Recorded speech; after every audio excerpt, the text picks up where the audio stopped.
আসসালামু আলাইকুম ওরহমতুল্লাহি ওবরাকাতুহু। প্রিয় দিনী ভাই ও বোনেরা, আমরা সকলেই চাই আমাদের উত্তম আমল নিয়ে, আমরা ভালো কিছু আমল নিয়ে যেন আমরা আল্লাহ তাআলার কাছে দাঁড়াই কাল কিয়ামতের ময়দানে। রাসূল করিম সাল্লাল্লাহু আলাইহি ওয়াসাল্লাম বলেছেন, যদি কোনো মানুষ সকাল ও বিকাল 100 বার করে এই ছোট্ট একটি কালেমা যদি পাঠ করে, সেই দোয়াটি হলো সুবহানাল্লাহি ওয়া বিহামদিহি, সুবহানাল্লাহি ওয়া বিহামদিহি। এতটুকুন যদি পাঠ করে, কাল কিয়ামতের ময়দানে তার থেকে ভালো কিছু, তার থেকে উত্তম কিছু কোনো মানুষই তার থেকে উৎকৃষ্ট মানের কোনো আমল আল্লাহ তাআলার কাছে নিয়ে যেতে পারবে না। কিন্তু হ্যাঁ, ওই মানুষটাই পারবে যে ব্যক্তি এই আমলটুকুন করবে।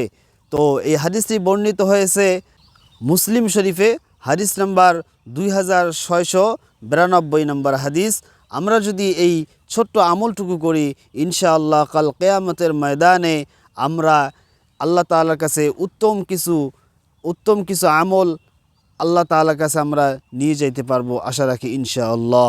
যদি ভিডিওটি ভালো লাগে তাহলে চ্যানেলটিকে সাবস্ক্রাইব করবেন, এবং যদি পেজ থেকে দেখে থাকেন তাহলে পেজটিকে ফলো করবেন এবং শেয়ার করে দিবেন। জাযাকাল্লাহু খাইর।